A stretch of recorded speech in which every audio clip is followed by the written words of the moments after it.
这个沿岸呢起了很多高楼，这些都是居民楼啊。那作为长宁区苏州河畔的这些房子呢，可以称之为半豪宅了。你看啊，种了不少的花，甚至连这个路面上也给你画了很多的花瓣。孙中山先生当年在这边演讲过，是1913年2月1号。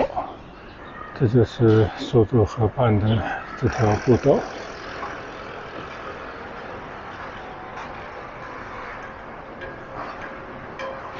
这些古色古香的房子啊，这边真的环境非常优美。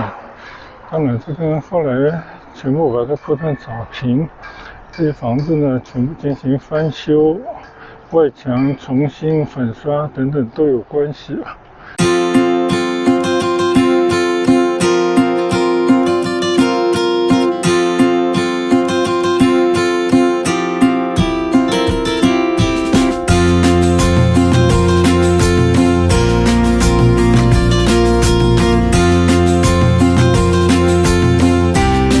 嗨，大家好！刚刚呢，我已经在我眼前的吴淞江，又名苏州河啊，这个沿岸步道呢，走了半个来小时了。那现在呢，我坐椅子上稍微休息片刻，打算从这边开始在苏州河畔的第2段的步行。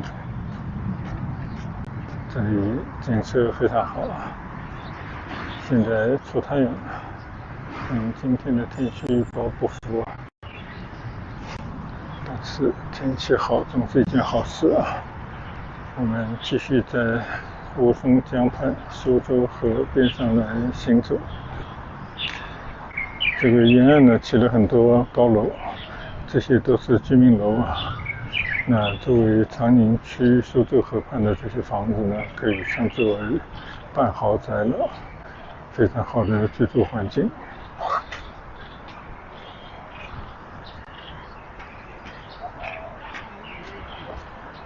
还有是健身的器具。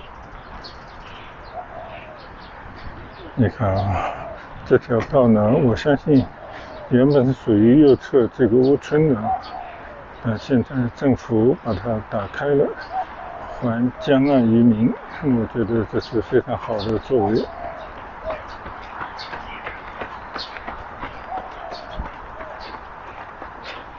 今天呢，我只是因为送我的家人到虹桥高铁站去搭乘高铁，现在差不多要开车了，那我就趁这么一个时候呢，出来再走走，独自散散步啊，独处也可以什么也不想，就是放松一下。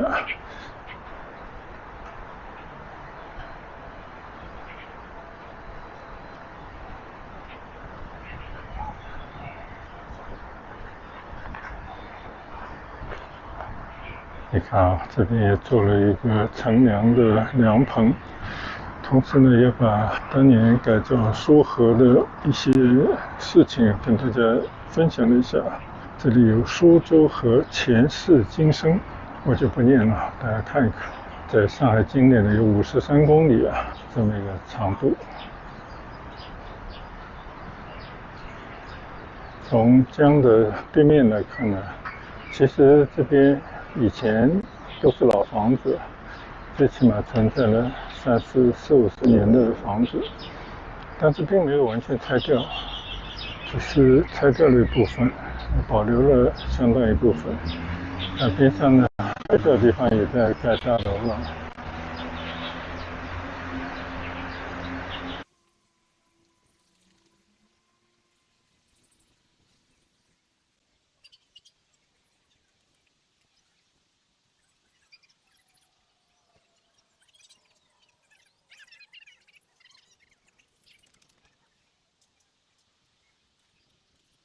看到在这个步道上啊，走路的人到了这边呢，大部分都是一些年纪比较大的人。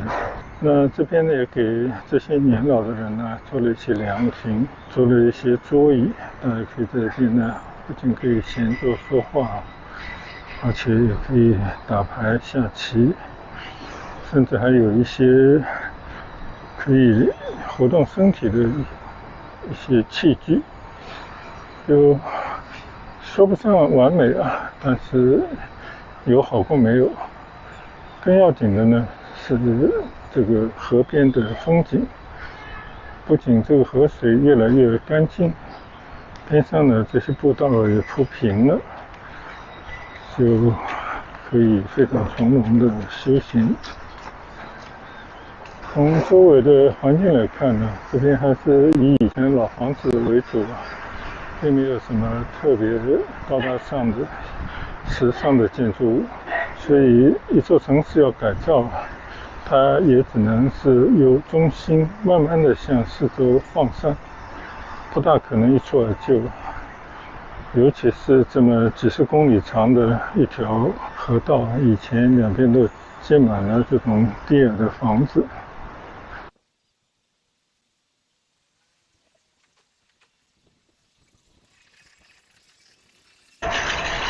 这里有一座桥可以到对岸去，叫什么强家小桥。这边上呢应该已经拆掉了一批房子了，以后一些新的建筑物应该拔地而起。到了这边呢，岸边的步道就缩窄了，而且显得比较简陋。我估计要等到右侧这个围墙里面将来变成商圈，变成一些更时尚的区域以后，才会把这条步道重新修好。前面这条马路呢已经是中山西路了。我刚看了一下地图，从这边去到圣约翰大学还有相当长的一段路要走，所以我就不一定全部都录制了，也让相机呢节省一些电力。这段路呢以前也没有走过的，但也很明显，为什么没有到这边来呢？是因为大家可能并没有怎么推荐。你看啊，这条步道很窄，没有风景，甚至连绿树都没有，所以就比较枯燥。特别在天气炎热的时候呢，长距离的步行啊，并不是一件很舒服的事啊。我的头顶上呢就是中山西路桥了。就大家知道啊，中山路呢是上海的一条环城的马路。以前呢，只要是中山路以外啊，就肯定是郊区了。但现在呢，其实都已经分不出郊区还是城区了，就城市明显的扩大了。前面又有一座桥，是走的3号线架空地铁的桥。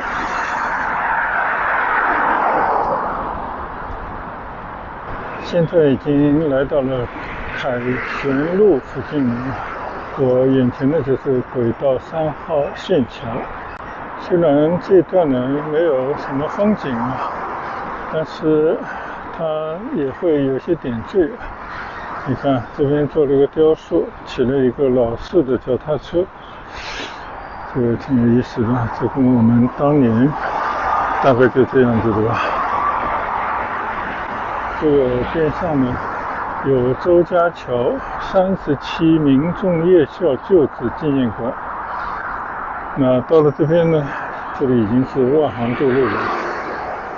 我们在桥下走过，继续沿着万航渡路向前走一走。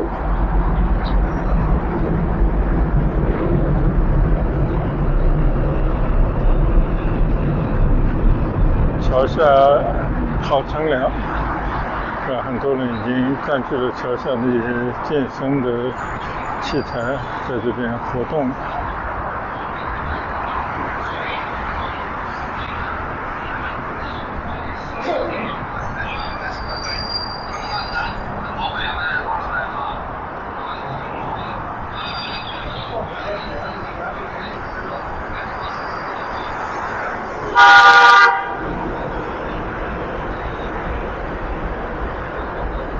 我记得再往前走一点呢，就是圣约翰大学的旧址。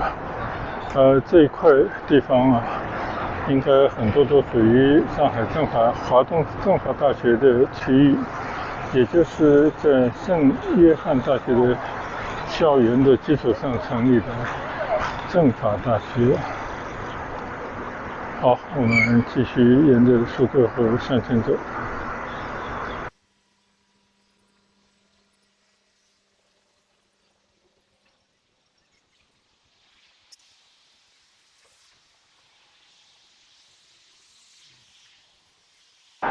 马路对面有个万凯小区，虽然房子很老，但是这边呢已经做了很大的一片绿地了，就这个老百姓可以在这边散步，又靠近苏州河，我觉得应该是非常好的居住的环境。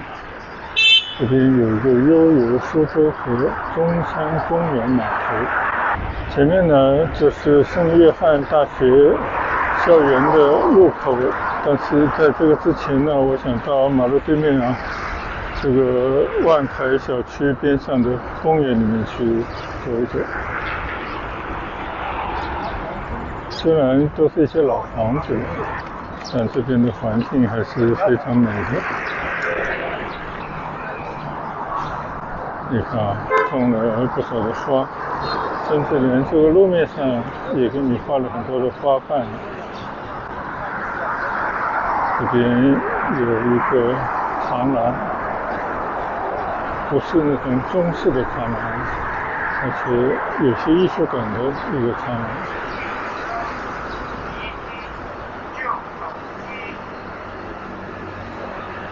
我记得有一回来的时候，好像正在改建这个公园，但现在已经建得非常好了。我们到里面去走走吧。这已经是中山公园了吗？当前人数1816，累计客流2320。现在这些公园呢，都把门打开啊，变成免费的公园了。果然啊，这边已经进入到中山公园的边上了。现在我们在哪里呢？在这里啊。那里面好大的，那我们就不到这个公园里面了，因为实在太大。我们就在它边上稍稍的走一走。这里呢，应该中山公园外围的街心的花园啊。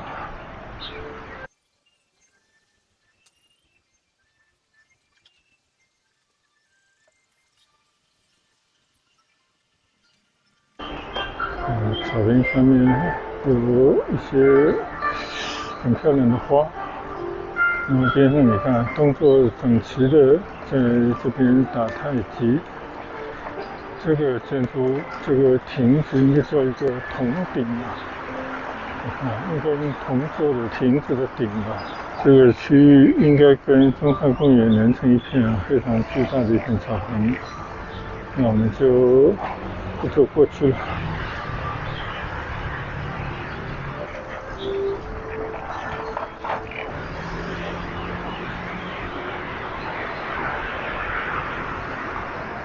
刚刚呢，我就是在这个街心的花园走了一下，现在呢，我就准备进到圣约翰大学边上的苏州河慢行步道，早上7点到晚上9点，也叫华正步道。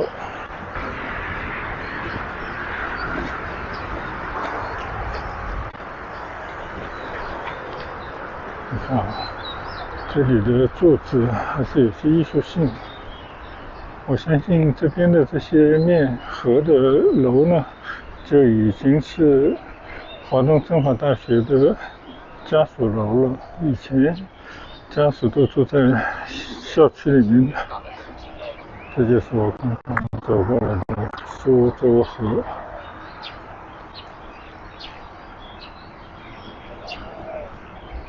华苑小区，肯定就是这个大学的家属的小区了。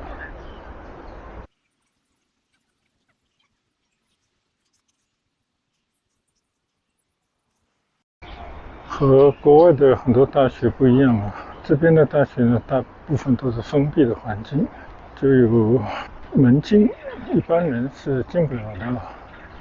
你无论去北京还是上海的，但是呢，城市的改造啊，伴随着就把一些大学里面的景观，或者说把里面的一些好看的楼房呢，也尽量呈现给大家。所以就在边上做了一些步道，然后把校园的围墙呢变成了一种看得见的栅栏。看，从这边开始呢，就是华东政法大学。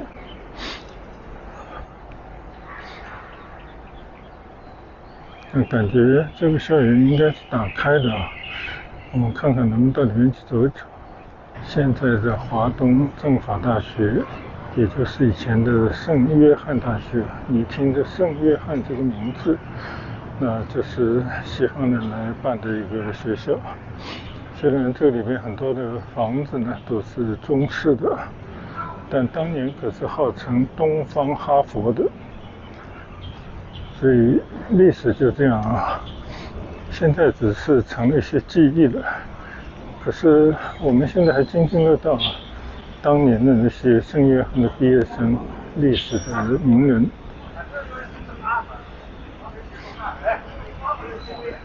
这应该也是我第一次走到这个现在的华东政法大学的校园里面的。这可能也是上海一个指头数得到的个别的学校打开了校门，让大家进到里面来。但我不清楚这个里面的教学区是不是所有的地方都对外开放。不管怎么说，能够打开一些校园，让大家到里面来感受一下学校的氛围，这已经相当难能可贵了。这我们可以看到，这些老式的房子都是以前遗留下来的。你看这种红砖的古色古香的房子，这你也说不上它是西式还是中式吧。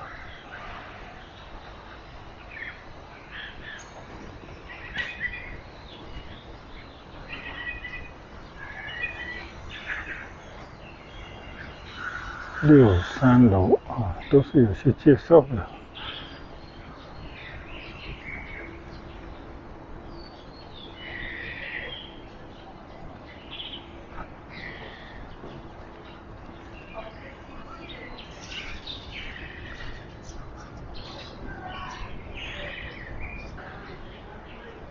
红楼图书馆现在是中外法律文献中心，原名罗氏图书馆。1913年，当时有老师和学生、校友等等捐建的。你看，时任美国纽约市市长、哥伦比亚大学校长罗氏与其弟弟捐助书籍甚多，故在1916年初，图书馆落成时命名为罗氏图书馆。这边还有一些介绍，1916年建的。这个也很有意思，可以跟我的孩子说一下，因为他现在就在哥伦比亚大学读书。我们有幸去过中国的很多知名的大学啊，比方说清华、北大，那当然也去过其他城市的一些大学。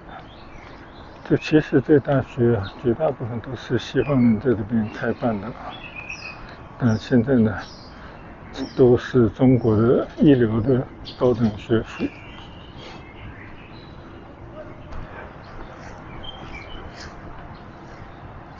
这个应该是夹竹桃，这个夹竹桃树啊，很大了。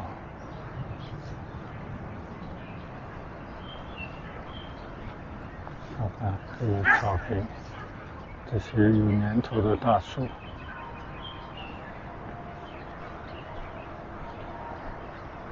这棵树的姿态最为优美，树冠也扩展得非常大。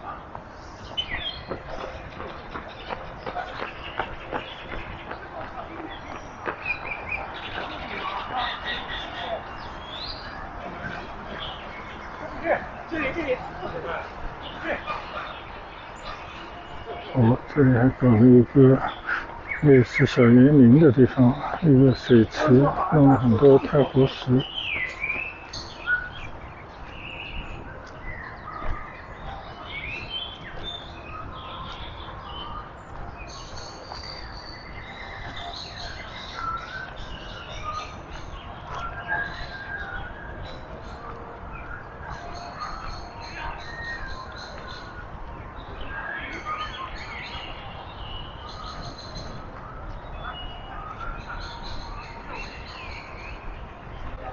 走在这样的校园里面，就跟我们去过的像美国一些知名学校都差不了太多。我们曾经在波士顿的哈佛大学校园里面走过，感觉也差不了太多。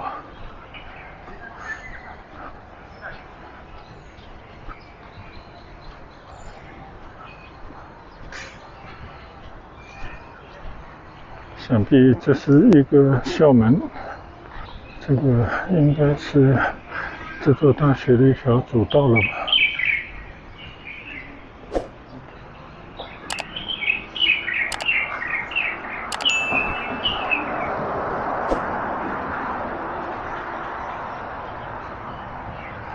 这个楼叫同仁楼，我看这个字应该书童体的。11号学生宿舍。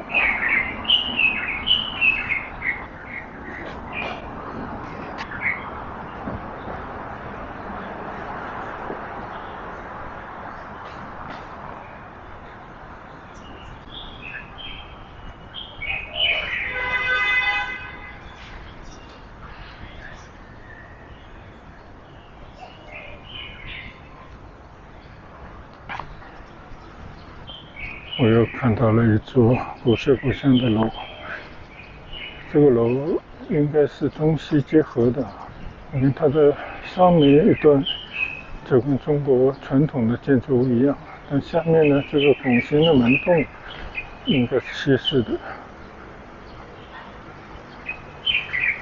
这叫交易楼。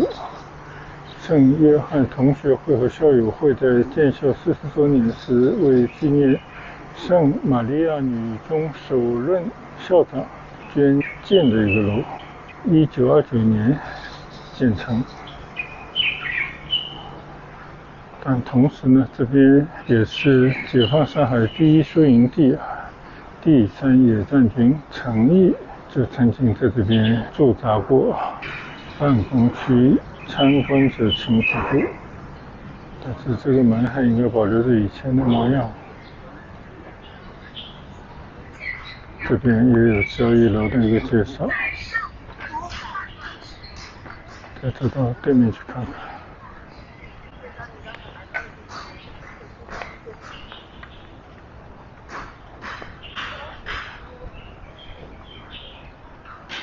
4号楼1863年就建成了，原名霍格别墅，是英商兆丰洋行大班私人住宅。1911年由圣约翰大学购入，改成了图书馆。2楼是校长的住宅。有这么一个历史。现在也是办公区域了。就每一栋楼都有一段历史，都有神奇的故事。就100多年了，这个楼还完好，但是这些历史的记忆呢，已经碎片化了，甚至有些已经没办法100%还原当年的真实了。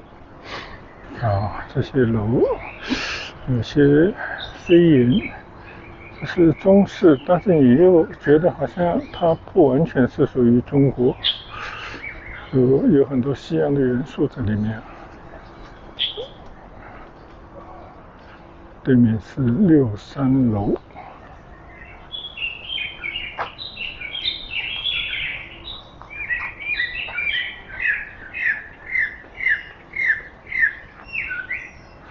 这刚刚已经来过了。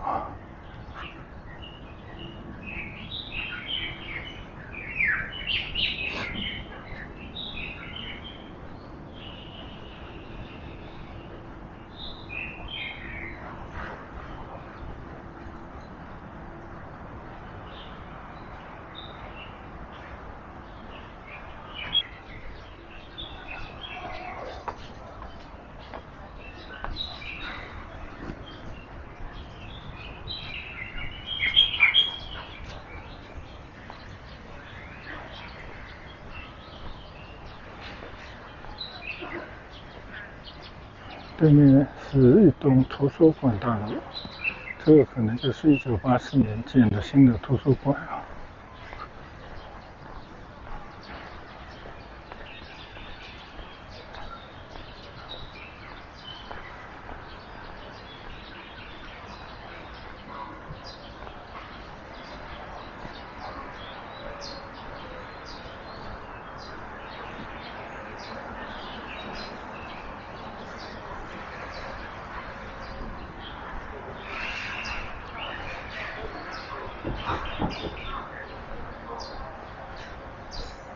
这栋楼很漂亮，是小礼堂。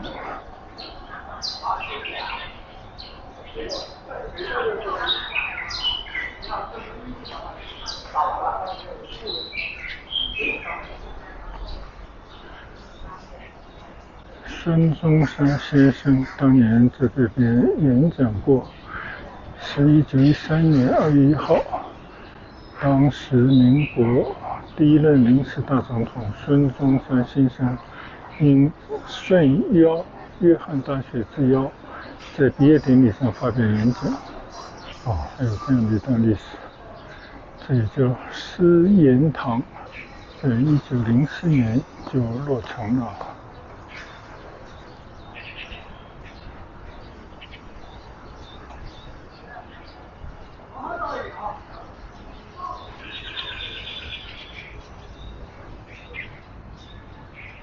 这里也有一些样子很别致的小洋楼。这里草坪上有一些椅子，我们也可以在这边稍坐一下。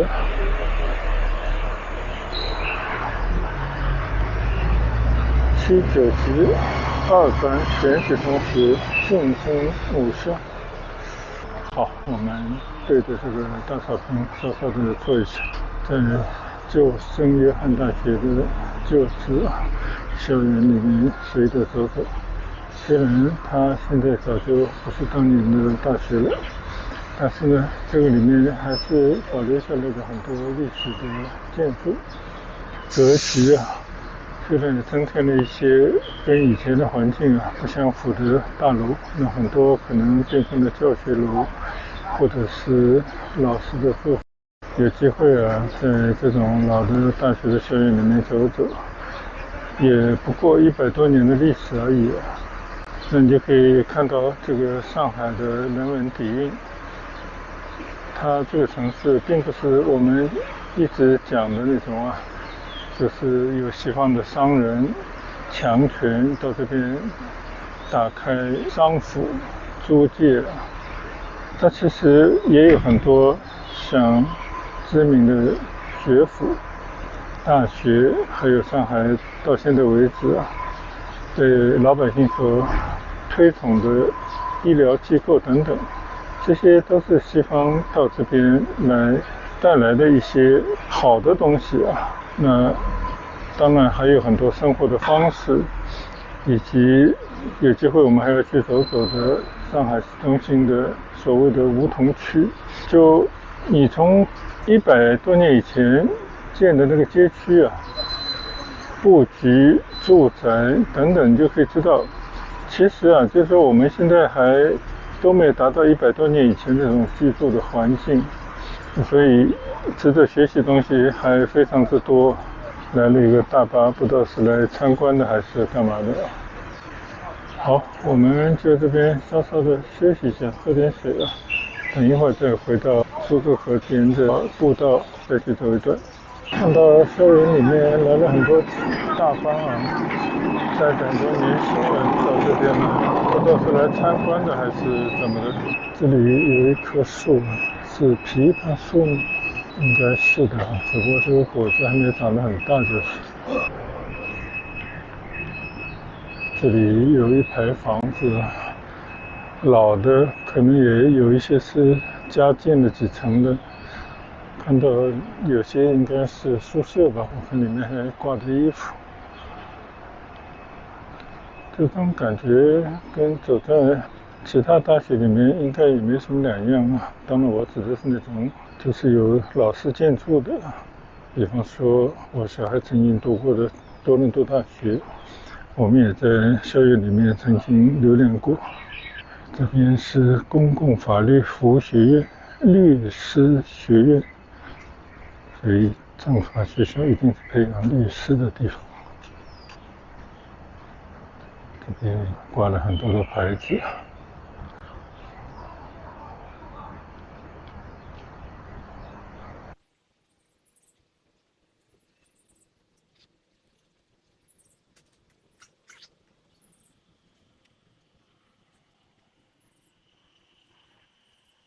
这边还有一些旧建筑，对面是什么？东方楼。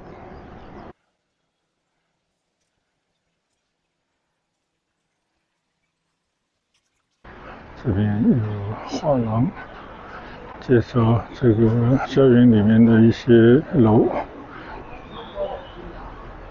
交易楼刚刚去过了啊，这个就是东风楼，还有西门堂，还有体育室。没有这么多车。树人堂9号学生宿舍。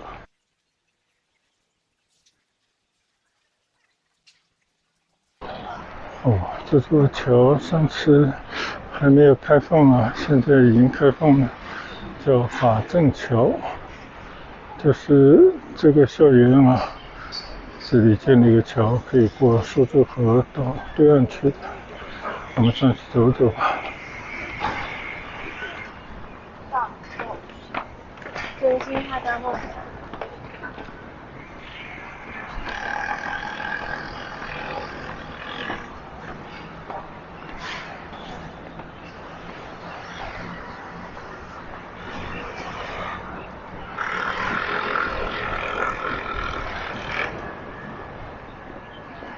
这就是苏州河畔的这条步道。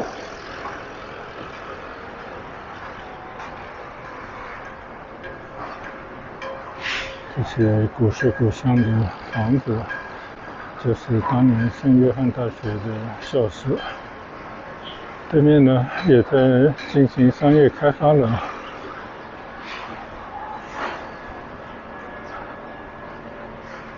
那我还是原路返回。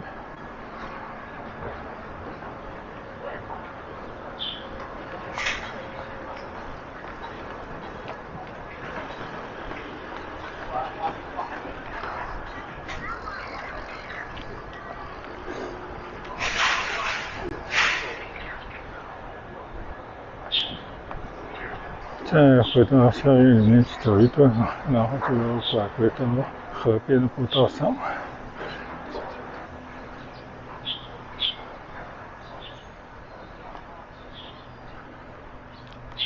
真没想到啊，这个就圣约翰大学，现在的华东政法大学校园真的是彻底开放给大家了。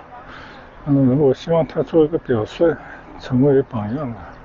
像上海的复旦、交大、同济，还有很多知名的大学呢，都可以打开校门，都可以让普通民众随意的进来参观。我觉得这个有很大的好处，一个是让很多年轻人他们向往的这种学校长什么样，初步了解一下，然后他们就会更加的努力。另外呢，我觉得这个本来就是应该是公共区域啊，这边真的环境非常优美。当然，这个后来全部把它铺上草坪，这些房子呢全部进行翻修，外墙重新粉刷等等都有关系啊。不管怎么说呢，这些房子它的外形，它长得什么样啊，这是原来就已经决定了的。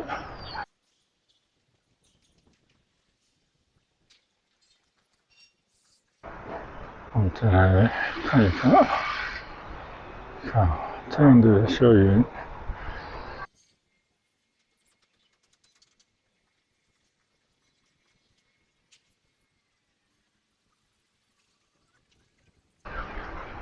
现在我又来到了江边了。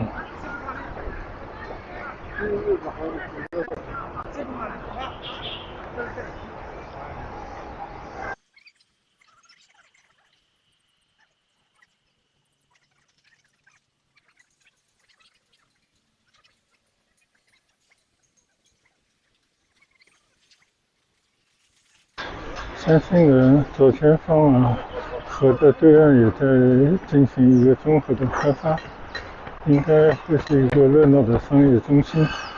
那以后呢，通过前面这个华正桥，就可以跟这边连成一体了。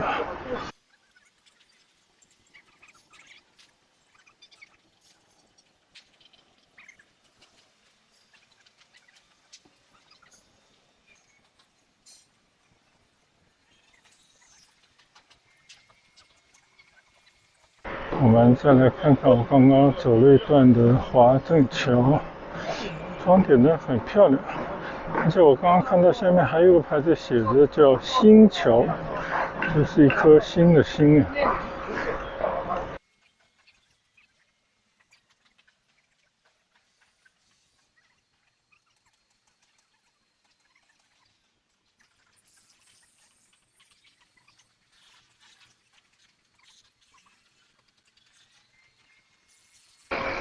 现在太阳开得更加热烈了，身上已经感觉热乎乎的。你看这个地方还造了一个景，很漂亮。这就是我们中国人的造园艺术。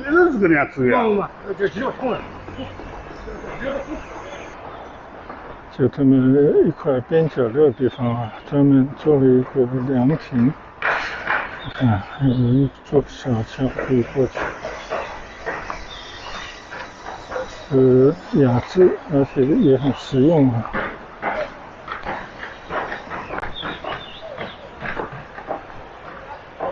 有这样的一个凉亭。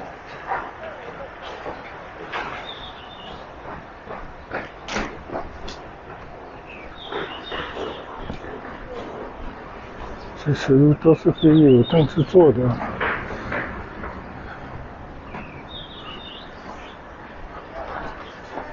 还是有些巧思的。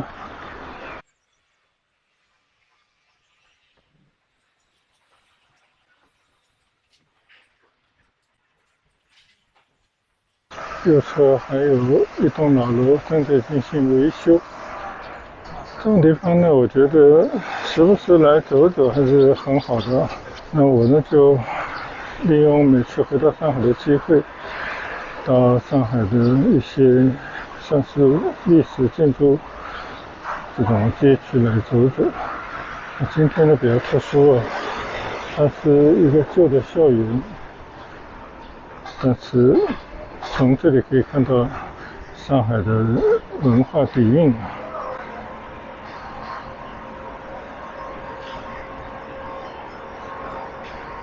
对面都在大兴土木了。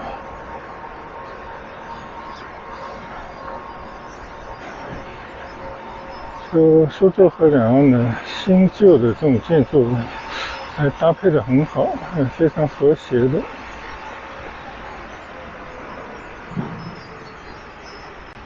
这里还挂着紫色的风铃。我觉得设计这个绿道的人呢，还是很有情怀的，或者说本身就是非常的生活。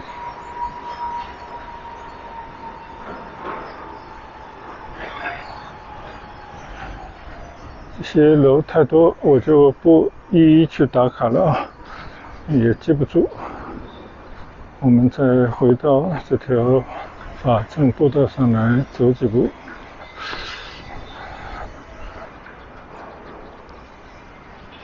这是一个还有待于修缮的老楼。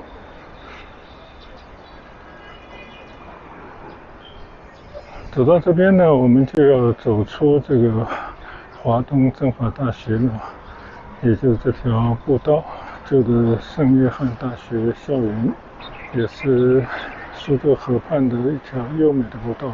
那在这边呢，就把这一段分享给大家，让大家感受一下上海虽然很年轻，只有不到200年的历史，但是它也沉淀了很多文化这种底蕴，所以非常不错的一段步行。谢谢大家的跟随和观赏，再见，拜拜。